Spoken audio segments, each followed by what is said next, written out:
मैं इस्लामाबाद में था, अपने ऑफिस फोन किया तो आपके हादसे की इत्तला मिली। मुझे यकीन नहीं आ रहा था, फौरन चल पड़ा। शुक्रिया, आपने जहमत की। आप जिसे जहमत कह रही है ना, मैं उसे अपना फर्ज समझता हूँ। खुलूस है आपका। ऐसे मुझे उन लोगों से इतनी घटिया हरकत की तवक्को नहीं थी। मैंने आपसे कहा था ना कि जंग शुरू हो चुकी है, अब कुछ भी हो सकता है। प्लीज, ये बात इन बातों के लिए मुनासिब नहीं है। आप सब पर बोझ डालें, सेहत जाए, फिर बाद में हम बातें कर लेंगे उनके साथ।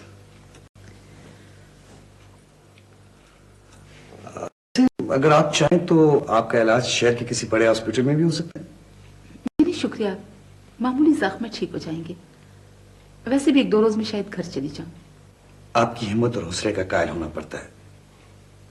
यकीन करें, आप जैसी बुलंद हौसला खातून मैंने आज तक नहीं देखी। ये हिम्मतें और हौसले मुझे मेरे हालात ने दिए हैं शेराव साहब। एक बात करनी थी आपसे, अगर आप नाराज न हो तो। जी। अब तक तो जैसे जैसे गुजार लिया आपने, लेकिन क्या बाकी भी यूं ही तनहा गुजार लेंगे आप?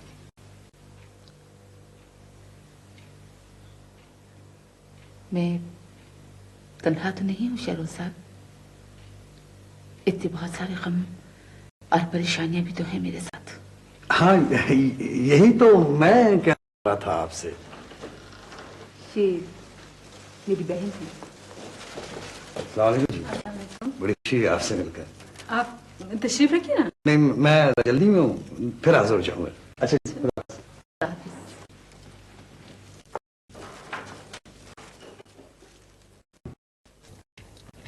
आज तो बड़े अखबार पढ़े जा रहे हैं।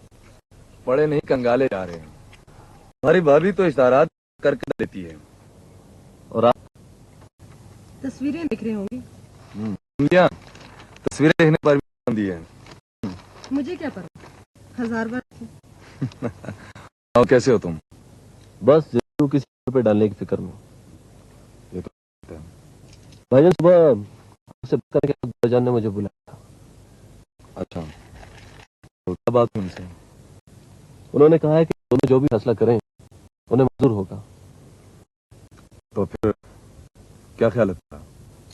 मुझे शेयर्स की फिक्र नहीं है, मैं सिर्फ और सिर्फ इस खूबसूरत वादी को डेवलप करना चाहता हूँ।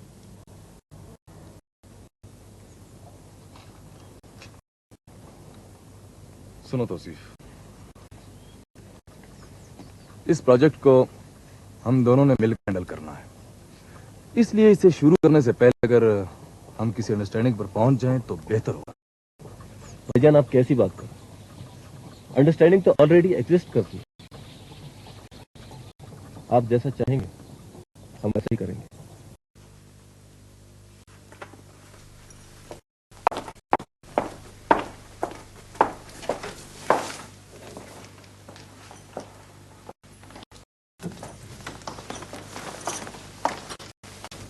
मेरी बहन, कैसी है तू? ये सब क्या हो गया है? मैं जानता हूं तुझसे नाराज है, तू नाराज होना भी चाहिए। मुझे क्या मालूम था कि मेरे जाने के बाद ये हो जाएगा। देखो आलिया, तो जो कुछ भी है मैं जानता हूं, मगर इस वक्त मैं इतना कहूंगा कि मुझे थोड़ी सी मोहलत दो तो मैं तुम्हारी गलतफहमियां दूर कर दूंगा। भाईजान, ये सारी गलतफहमियां आपने अभी तक क्यों नहीं दूर की? दरअसल शायद इतना मसरूफ था कि मुझे वक्त ही नहीं मिला। हमें सब पता है। हाँ, अरे मैं तो ये बताना ही भूल गया कि ये तुम्हारी बेटी है। नहीं ना, मिलोगी नहीं इससे? हाँ, क्यों नहीं?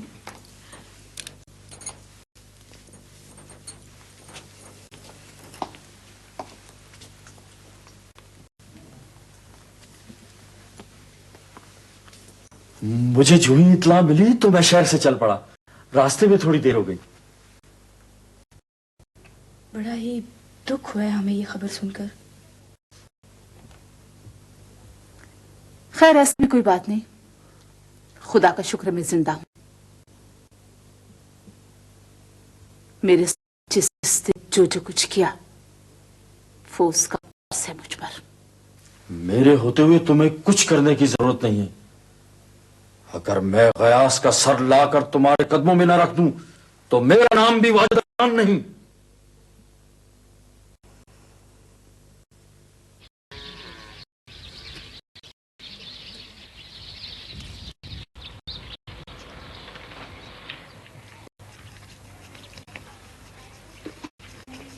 अरे तू यहाँ बैठी क्या कर रही है? जा जाके अपने परिंदों को पानी नहीं पिलाना। मैं तुम्हारी नहीं हूँ, दरख्त लगाते हो और फिर मुड़कर पानी देने का ख्याल तक नहीं आता। अरे क्या मजाल है जो एक दरख्त भी सूखा हो मेरा। अरे हों देखेंगे ना, आधे से ज्यादा तो जड़ ही नहीं पकड़ते। अरे बेटा तू इसकी बातों का बुरा मत मना कर, ये तो खामखा तुझे तंग करती रहती है।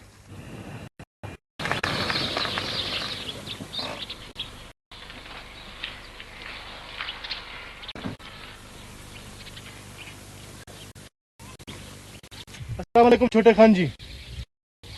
वालेकुम अस्सलाम। ये क्या कर रहे हो तुम?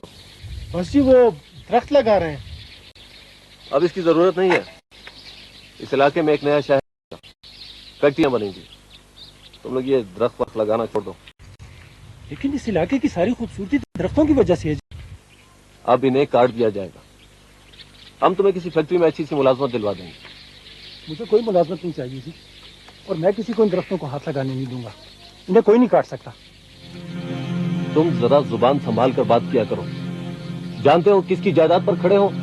जमीनें तो खुदा की हैं जी, और हम गांव वाले इसकी खिदमत करते हैं। हमारा कुछ हक है इन पर।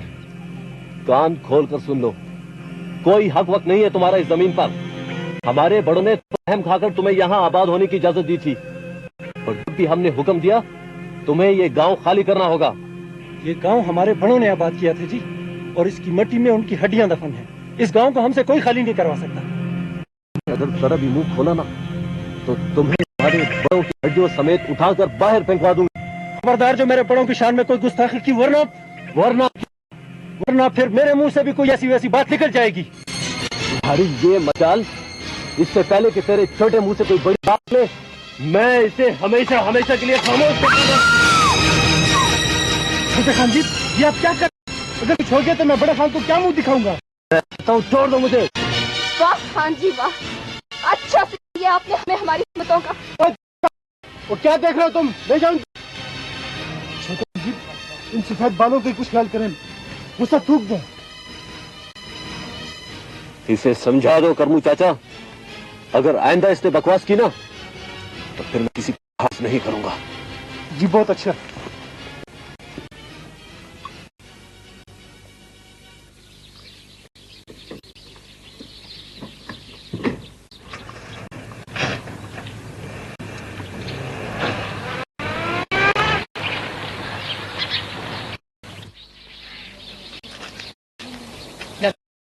मैं आपकी और डॉक्टर जोरा की इंतहाई मशहूर हूँ। सिर्फ आप लोगों की हक ईमानदारी ने मुझे इस काबिल किया है कि आज मैं अपने पर खड़ी। हाँ डॉक्टर साहबा, हम आपके बहुत एहसानमंद हैं, वरना दुश्मनों ने तो अपनी से मेरी बहन की जान ही ले ली थी। मौत का प्याला इंसानों के हाथ में नहीं होता वाजिद साहब, कि जब चाहे अपने दुश्मन को पिला दे। वैसे शुक्र है आलिया बेगम अब सेहतयाब हो गई। अच्छा डॉक्टर साहब, मेरा शुक्रिया डॉक्टर जोरा और डॉक्टर कमाल तक भी जरूर पहुंचा देना। जरूर जरूर। शुक्र की बात चली है तो एक नाम शायद आप भूल रही हैं। मेरा मतलब है वो डॉक्टर राफिया। नहीं, उसके और उसकी फैमिली के और बहुत सारे सनात हैं मुझ पर। मैं कोशिश करूंगी कि जल्द से जल्द उनका बदला चुका दूं। कि वो नाकाबिल बर्दाश्त हो गया है। आलिया मेरा ख्याल है। अच्छा डॉक्टर, खुदा हाफिज़।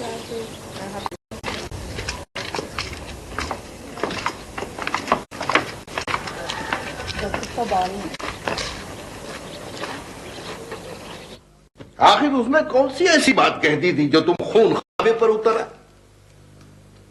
उसने बेइज्जती की थी, अकड़ रहा मेरे सामने, ताना दे रहा था मुझे। ताना? किस बात का? राफिया का। तो क्या उसने वाकई? मैं समझ गया था कि वो क्या कहना चाहता है, और इसीलिए मैंने उसे वक्त पर रोक दिया था। अगर वो कुछ कह देता तो मैं उसे जिंदा न छोड़ता। मगर तुम्हें ये सब कुछ करने की क्या जरूरत है? किसी आदमी को 4 हाथ लगवा देते, वो खुद बखुद ठीक हो जाता। नहीं बाबा जान, अगर मैं ऐसा ना करता तो कल को दूसरे लोग भी हमारे सामने अकड़ने लगते। ओहो, तुम अभी ना तजर्बेकार हो तो सिर्फ लोगों पर हुक्म चलाना भी एक फन है जो तुम अभी सीखोगे। हो सकता है बाबा जान, मेरे ख्याल में हुक्म चलाने के लिए ताकत और ताकत मनवाने के लिए उसका मुजाहरा बहुत जरूरी होता है।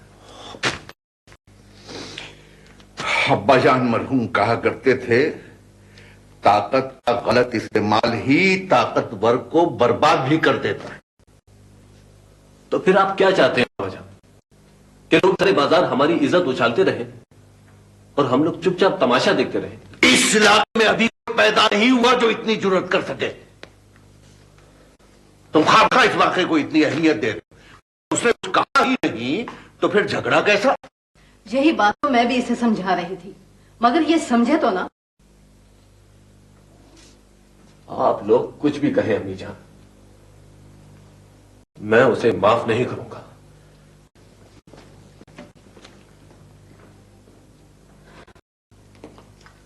खुदा जाने इसे क्या हो गया है, छोटी छोटी बात पे झगड़ा खड़ा कर देता है। हाँ, वैसे बात कोई इतनी मामूली भी नहीं थी।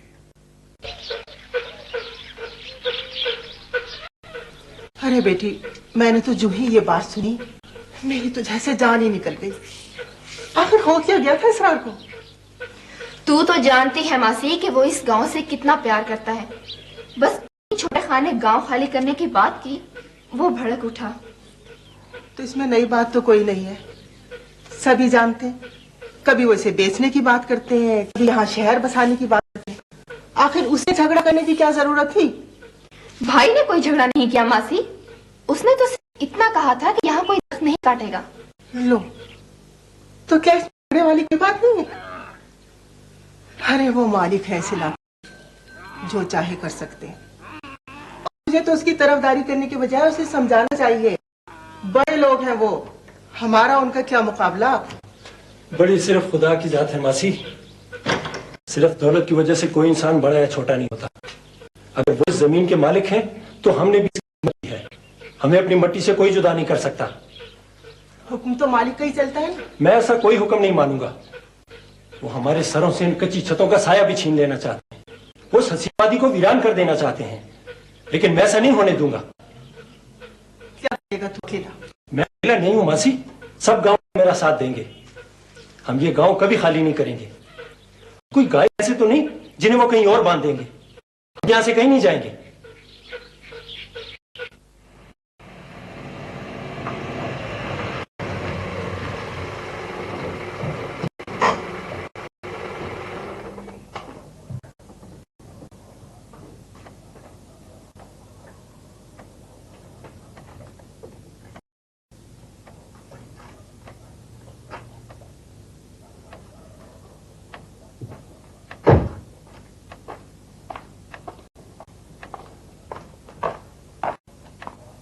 बीवी जी, आप कल कहीं जा रहे हैं?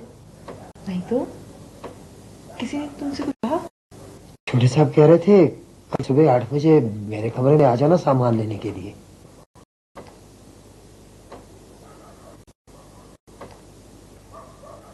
मुझसे तो कुछ नहीं कहा उन्होंने।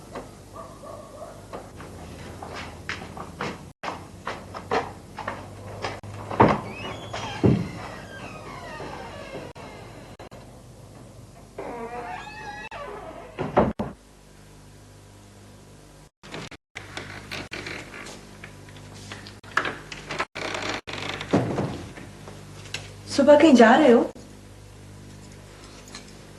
नहीं। तो फिर किस लिए बुलाया?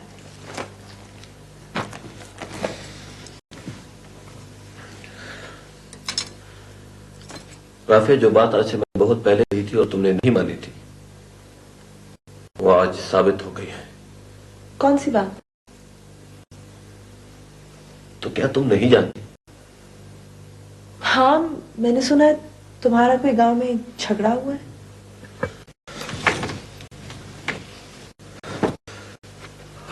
किसी में इतनी जुर्रत कि मुझे झगड़ा करना। मगर अब मेरा मजाक उड़ाने लगे। आखिर ऐसी भी क्या बात हो गई है? तुम्हारी तरह मेरा भी यही ख्याल था राफिया कि लोग इस वाक्य को भूल गए होंगे। आज मुझे पता चला है कि लोग ऐसी बातें कभी नहीं भूला करते। तौसीफ, जो बात हम खुद ना भुलाएं, लोग भी उन बातों को कभी नहीं भूलते। आज़ो ने मुझे सब कुछ बताया। उसके भाई ने ऐसी बात नहीं की थी जिसपे तुम मेरी यकीन करो ना करो, इसे कोई फर्क नहीं पड़ता। मैं इतना नासमझ भी नहीं हूं कि इतनी खुली बात का मतलब। Okay okay, just tell me what exactly did he से?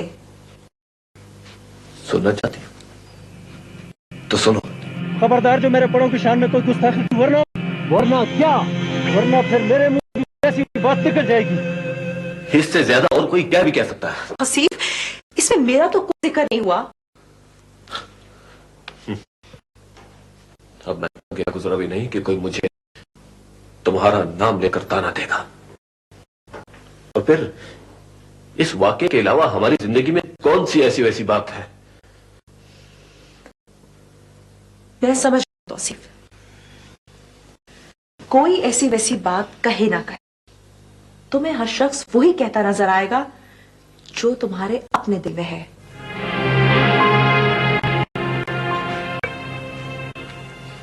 जो कुछ मेरे दिल में है मैंने तुम्हें आज तक नहीं बताया। तो अब बता दो।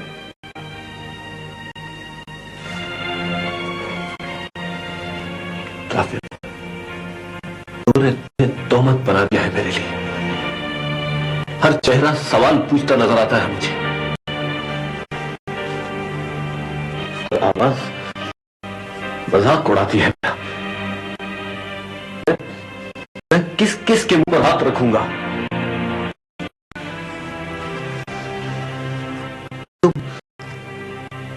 तुम मुझसे दूर क्यों नहीं चली जाती? तो क्या मेरे दूर चलाने से लोगों के मुंह बंद हो जाएंगे? फिर किसी को मुंह खोलने की जरूरत ही ना रहेगी।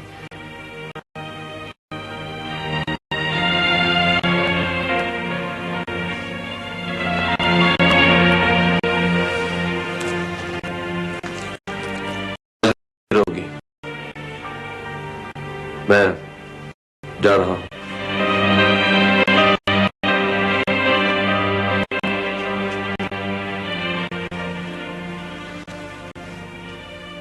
खैरुद्दीन सुबह से सामान लेने आ जाएगा।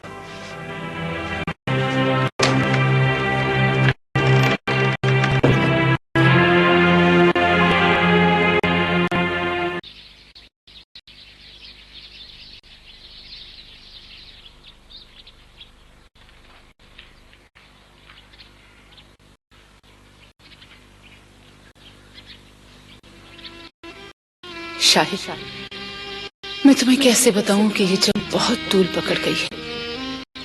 जाने तुम तक भी आवाज पहुंचती भी है या नहीं। तन्हा तुम्हारे दुश्मनों में घिरी तुम्हारी याद के सहारे उनका मुकाबला कर रही हूँ। बच्चों की जुदाई बर्दाश्त कर रही हूँ। तुम्हारे होते हुए तो मैंने कभी सोचा भी नहीं था कि मैं ये सब कुछ, इतना कुछ कर सकूंगी। शायद मेरे वजूद में तुम्हारा हौसला भी शामिल हो गया है। तुम्हारी कब्र आकर मेरे काम की आग और भी तेज हो जाती है।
बाबा जान ने आज सुबह कोई जरूरी बात करनी थी, अभी तक आई क्यों नहीं?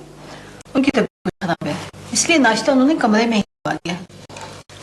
खैरियत तो है ना? डिप्रेशन ज्यादा हो गया है। राफिया से कहूंगी जरा चेकअप कर लेंगे। अम्मी जान, आज तो आपको मिठाई बांटनी चाहिए। तौसीफ खुद नाश्ते की मेज पर आ गया। क्यों, क्या बात है? कहीं जाना क्या? नहीं, कोई बात नहीं, वरना आप इस तरह सुबह सवेरे। आज बड़े दिनों के बाद आप लोगों के साथ नाश्ता करने को जी जा रहा। बड़े दिनों के बाद नहीं, सालों के बाद। राफिया से कहना जरा बाबा जान का चेकअप करेगी, उनकी तबीयत कुछ खराब है। वो घर पे नहीं। क्यों, कहीं गई है क्या? कुछ बताया नहीं उसने। फिर कुछ हुआ है? देख तौसीफ, तुम्हारे रोज रोज के झगड़े हमारे लिए नाकाबिले बर्दाश्त होते जा रहे हैं। इस घर के सुकून को तबाह करके रख दिया है तुमने। आज के बाद आपको मुझसे कोई शिकायत नहीं होगी। तौसीफ, अम्मी जान पूछ रही हैं कि राफिया कहाँ गई है? ये घर छोड़ के जा चुकी है। मैंने उसे कह दिया कि उसका अब इस घर से कोई ताल्लुक नहीं। जब तक मैं यहां हूं, वो यहां नहीं आ सकती। ये कोई नई बात तो नहीं हुई, ऐसा तुम पहले भी कर चुके हो। और तुम्हारी इसी गफलत के बाद जो कुछ हुआ था वो शायद तुम भूल गए हो। मैंने वो सब कुछ भुलाने की बहुत कोशिश की है भाईजान। मुझे लगता है जैसे वो बात किसी ने माथे पे यूं लिख डाली है कि उसे मिटाया नहीं जा सकता। Anyway, I don't want to discuss it anymore. देखो तौसीफ, हम नहीं चाहते कि तुम यूं सफर करो। हम ये दुख शेयर नहीं करेंगे तो कौन करेगा? राफिया इस घर से जा चुकी है और इस बार वो रात के अंधेरे में नहीं बल्कि दिन की रोशनी में गई है। मैंने खुद उसे रोक दिया। ना वो वापस आना चाहती है और ना मैं कभी उसे यहां वापस आने दूंगा। ठहरा तौसीफ, मेरी बात सुनो।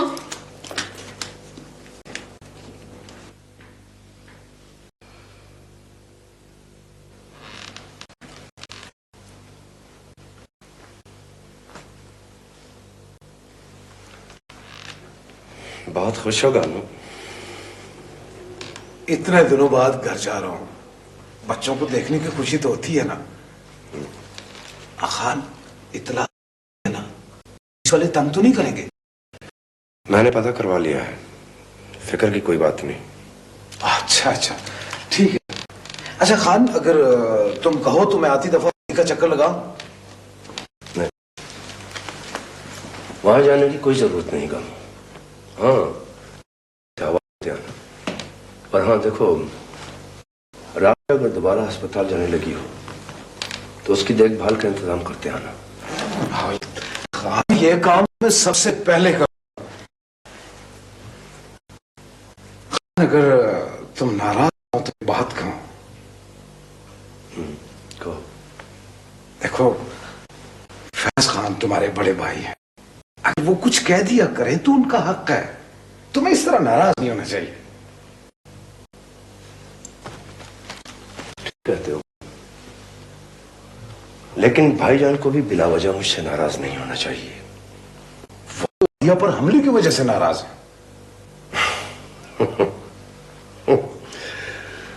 सब यही समझते हैं, लेकिन असल बात कुछ और कहूं। अच्छा, वो क्या है? पता चल जाएगा तुम्हें भी। खैर, मैं क्या कह सकता हूं, लेकिन फिर खान तुम्हारी बेटी इसी वजह से खामोश हूं कामू।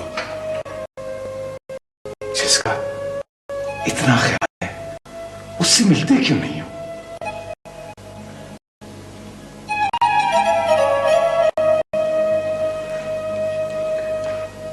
तुम क्या सोचते हो?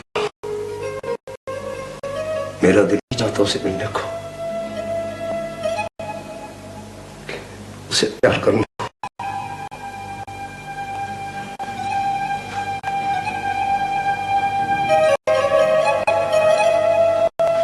10 साल से तरस रहा हूं कम। जब मैं हवेली की छत के नीचे पहुंचकर उसे मिले बगैर लौट आता हूं तो मेरे दिल पर क्या गुजरती है। तो खान, कौन रोकता है तुम्हें? पाबंदी तो तुम खुद अपने ऊपर लगा रखी है।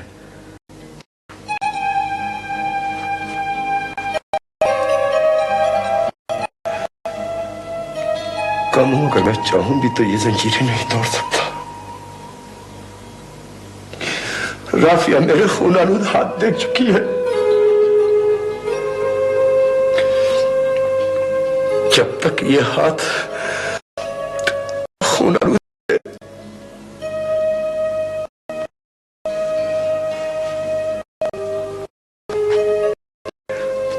मैं उसको तुम गलत समझ रहे हो आलिया। शहर से मेरे लिए आदमी आए थे, मैं खुद नहीं गया। तो रकम साथ ले जाने की क्या जरूरत थी? वहां एक खूबसूरत सी कोठी मैंने देखी थी आलिया के लिए। मैं जानता था कि अगर इसे बताऊं तो ये राजी ना होगी, इसलिए मैंने खुद ही खरीद ली।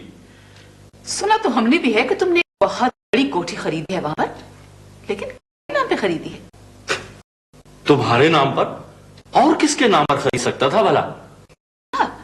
तो कागज कहाँ है कोठी के? हाँ, ट्रांसफर अभी मुकम्मल नहीं हुई। कल से 60 लाख में सौदा है। 60 लाख में? हाँ, 60 लाख। तुम देखोगी तो खुश हो जाओगी। और बाकी रकम? कुछ रकम मैंने किसी को देनी थी। अब 14-15 लाख वो मैं साथ लाया। ये आपने अच्छा नहीं किया। देखो सोया, तुम यकीन करो मैंने एक पैसा आया नहीं। और वो ये तुम ज्यादती कर रही हो आलिया। और आप जो कुछ कर रहे हैं वो ठीक था। क्या किया है मैंने? शादी की है, कोई गुनाह तो नहीं किया। तो ये सवाब कमाने का ख्याल आपको पहले क्यों नहीं आया जब हम नाते थे? रहने दो सुरैया, मैं सब जानता हूं। आप लोगों ने सच्चे दिल से कभी कोशिश ही नहीं की, वरना मैं क्यों कहा शादी। ये तुम क्या कह रहे हो वाजिद? हमने कभी कोशिश नहीं की। हाँ आलिया, तुम नहीं चाहती थी कि मेरी शादी हो जाए। होश में आओ वाजिद, तुम्हारे शादी ना करने से मुझे क्या फायदा था? फायदा था आलिया। शाहिद अली खान के कत्ल के बाद तुम्हें हाफिज की जरूरत थी, तन्हा रहने के लिए एक सहारे की जरूरत थी। इसलिए तुम नहीं चाहती थी कि मैं शादी करके अपनी जिम्मेदारी में फंस जाऊं। जुबान संभाल कर बात करें। आप इल्जाम लगा रहे हैं। मैं ये बात कभी ना कहता, लेकिन तुम लोगों ने मेरी नीयत पर शक करके मुझे सच कहने पर मजबूर किया है। और मेरी बात गौर से सुनो, नगीना जैसी भी है अब मेरी बीवी है। अगर मुझे भाई समझती हो तो उसे समझना होगा। उससे वो इज्जत देनी होगी जो बात होने के नाते उसका हक है।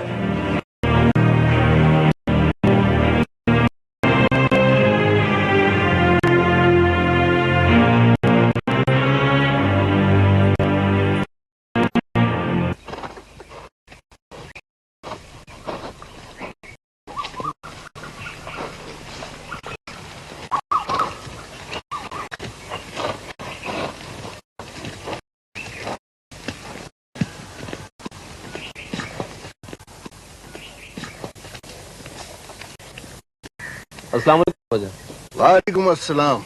आपने मुझे बुलवा लिया? जान कह रही थी आपकी तबीयत भी कुछ। अगर तुम्हें मेरी तबीयत की इतनी परवाह होती तो तुम हर रोज एक नया हंगामा खड़ा न करते। मैं खुद ये सब कुछ पसंद नहीं बाबा जान। जब की सूरत जान न छूटे तो फेस करना ही पड़ता है। अब्बा जान मरहूम कहा करते थे कि बाज दुख ऐसे होते हैं जिनसे इंसान भाग तो सकता है, छुप नहीं सकता। मैं उनमें से नहीं बाबा जान जो दुखों की चादर ओढ़ सारी जिंदगी रोते रहते हैं। अगर मैं ये कदम उठाता तो किसी को दिखाने के काबिल न रहता। मगर तुमने ये क्यों नहीं सोचा कि मैं अपने भाई को क्या जवाब दूंगा? आप उसे कह दीजिए बाबा जान, अगर उसकी बेटी आप बहू बनकर रहती तो ये नौबत कभी ना आती। वो हमारे घर से नहीं उस घर से गई है जिसे उसने कभी हमारा समझा ही नहीं। बहरहाल तुम्हें इन झगड़ों में पड़ने की जरूरत नहीं है। तुम वही करोगे जो मैं चाहूंगा। मैंने हमेशा ऐसा ही किया बाबा जान। आप उसे बहू भी अपनी ही मर्जी से बनाकर लाए थे। उस वक्त मैंने खामोशी से आपका कहा मान लिया था, मगर अब हमारे घर की बात के गली कूचों और क्या पहुंची। गलियों में रहने वाले हमारा कुछ नहीं बिगाड़ सकते, मगर अपने चाचा को दुश्मन बनाकर तुम इस गांव में जिंदा नहीं रखोगे। अगर इस गांव में रहने के लिए सर झुकाकर चलना जरूरी हो गया है, फिर ये मेरे काम का नहीं है। सरकश घोड़ों से काम लेने के लिए पहले उन्हें सधाना पड़ता है। ऐसा ही होगा बाबा जान, मगर आप चचा जान से कह दीजिए कि मुझे सरकश घोड़ों की सवारी बहुत मजा देती है। मगर कभी कभी ये सवार को रौन भी डालते हैं।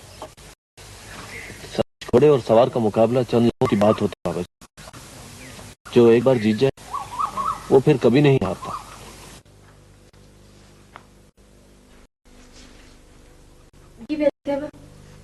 चाय लियो। अच्छा अम्मी जान। जी क्या काम?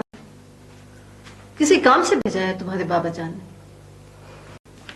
कुछ पता है आपको कि वो कहाँ गए? बाप बेटा बातें कर रहे थे, मैं तो किचन में थी। मेरा ख्याल है राफिया से बात करने गया है। अगर जाना ही था तो कम से कम मुझे तो बताकर जाए। आ जाए, इसमें बुरा मनाने की क्या बात? पहले वो अपने पर खेल के राफिया को वापस लेकर आए और अब फिर लेने चले गए। राफिया तुम्हारे लिए गैर होगी। दानियाल के चाचा की बेटी भी है और भाभी भी। ये करने से पहले तुम्हें सोचना चाहिए था। मैं कई दिनों से आपको एक बात बताना चाह रही थी। तौसीफ ने साफ साफ कह दिया है कि वो राफिया को किसी भी सूरत में वापस नहीं आने देगा। इन हालात में दानियाल क्या कर सकते हैं? बहू, बुरा ना मनाना। तुम्हारी बातों से मुझे लगता है कि तुम नहीं चाहती राफिया इस घर में वापस आए। अगर वो खुद नहीं आना चाह रही तो उसमें मैं क्या कर सकती हूँ? मैं तो आपको सिर्फ इतना बता रही हूँ कि दानियाल को इन झगड़ों से दूर रखें। बड़े दुख की बात है बहू। तुम चाहती हो कि हमारे सामने ये घर जलकर राख हो जाए? नहीं अम्मी जान, इस तरह के झगड़े यूं खत्म नहीं हुआ करते। ये झगड़ा सिर्फ राफिया और तौसीफ का नहीं, बल्कि गयास अंकल और बाबा जान का भी है। और सच बात तो ये है कि जब तक आलिया बेगम को उसका हक नहीं मिल जाता, ये आग यूं ही चलती रहेगी। तो इसीलिए तुम गांव छोड़कर शहर चली गई थी? लेकिन वहां भी मुझे किसी ने सुख का सांस नहीं लेने दिया। किसने मना किया है? दोबारा चली जाओ। काश ये मेरे बस में होता। ऐसी भी कौन सी बात है जो तुम्हारे बस में नहीं? इस गांव में अगर कुछ ना होता तो तुम यहां आकर कभी ना रहती। मेरे हिस्से में तो बरसों पुरानी दुश्मनी के अलावा कुछ भी नहीं है, और जो कुछ बचा है वो आपकी मुट्ठी में है। दानियाल भी आपके इशारों पर चलते हैं। और क्या बचा है जिसका दाना आप मुझे दे रही? ठीक है बहू, तुम्हारी ये शिकायत भी दूर कर दूंगी। आज के बाद दानियाल का इस घर के किसी झगड़े से कोई ताल्लुक नहीं होगा।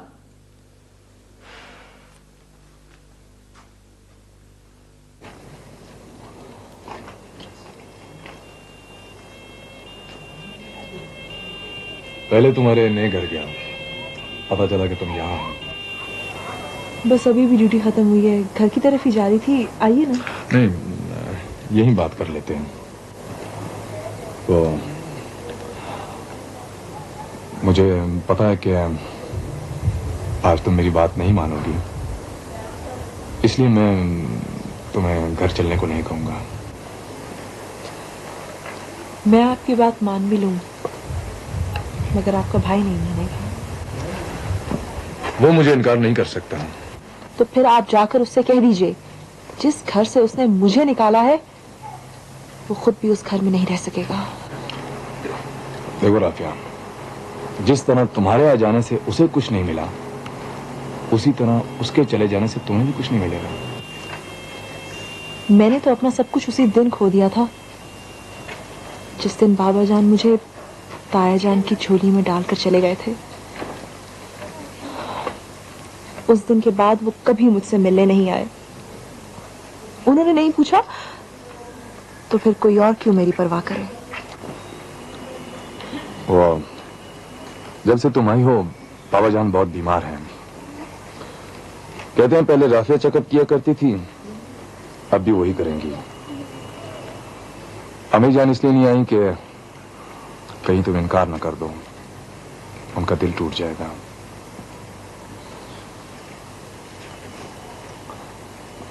मैं तुम्हें साथ लेने के लिए आया हूं, लेकिन कह नहीं सकता कि चलो। आखिर तुम कब तक हम सब का इम्तिहान लेती रहोगी? भाईजान, तौसीफ ने एक बार नहीं कई बार मुझे हाथ पकड़कर उस घर से निकाला है। आप में से किसी ने एक बार भी उसे रोकने की कोशिश की? मेरे सर पर हाथ रखने वाला कोई नहीं है ना, इसलिए तो यहां आ पड़ी हूं।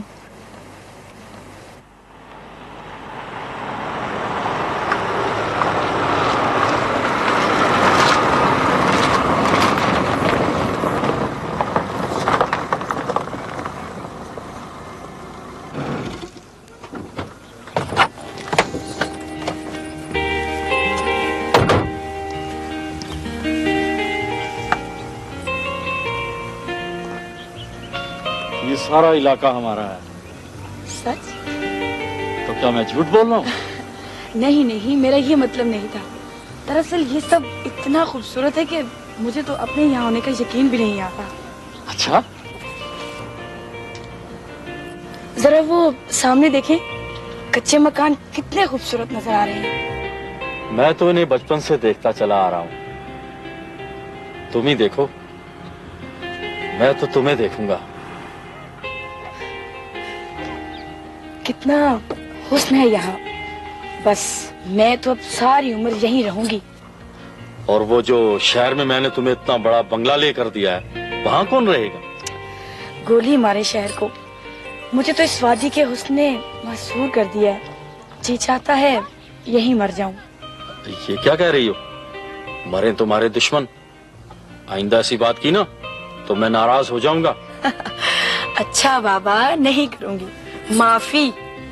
अरे इस तरह माफी मांगोगी तो कौन संग देने इनकार कर सकता है?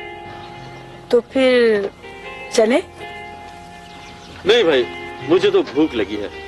ये बाकी इलाका कल देख लेंगे। जी नहीं, अभी मेरा जी नहीं भरा। अभी तो मैं और आगे जाना चाहती हूँ। इस खूबसूरत वादी का एक एक मंजर देखूंगी मैं।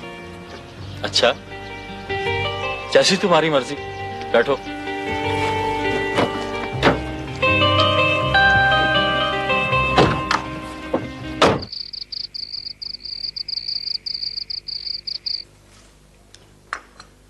अगवा के बाद तौसीफ ने राफिया को ज़हनी तौर पर अभी तक कबूल नहीं किया।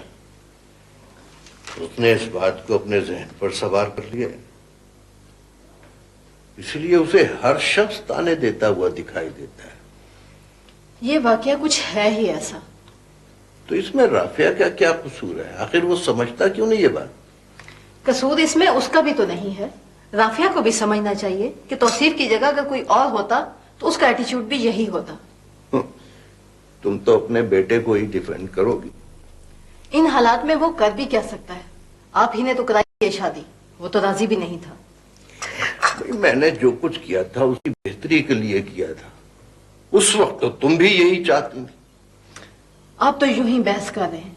उसका नाम नहीं लेते जो इस वाकये का असल जिम्मेदार है। उसे भी मैं खरी खरी सुना चुका हूं। मैं डरता नहीं हूं उससे। मगर अब क्या किया जा सकता है? बड़ा भाई होने के नाते मुझ पर कुछ जिम्मेदारियां हैं। अब खुदा करे राफिया दानियाल के साथ वापस आ जाए। हाँ, राफिया आ जाए तो उससे कोई ऐसी वैसी बात न करना, बल्कि तौसीफ को ही मलामत करना। आप तो अच्छी तरह जानते हैं कि राफिया को मैंने हमेशा बेटी की तरह समझा है। मां बनकर पाला है उसे मैंने। लेकिन क्या करूं, तौसीफ भी तो मेरी ही औलाद है ना। सॉरी बाबाजान, वो नहीं आई। तौसीफ ने न जाने उसे क्या कुछ कहा है कि वो किसी भी कीमत पर वापस आने के लिए तैयार नहीं है। तौसीफ ने ऐसी कौन सी नई बात कह दी है? छोटे मोटे झगड़े तो इस घर में पहले भी होते ही रहे हैं ना। इसी वजह से तो वो नहीं आई। लेकिन आप फिक्र न करें बाबा जान, मैं 1-2 रोज के बाद दोबारा उसकी तरफ जाऊंगा। नहीं दानियाल, अब तुम नहीं जाओगे। क्यों? ये तुम्हें मुनीबा बता देगी। मुनीबा?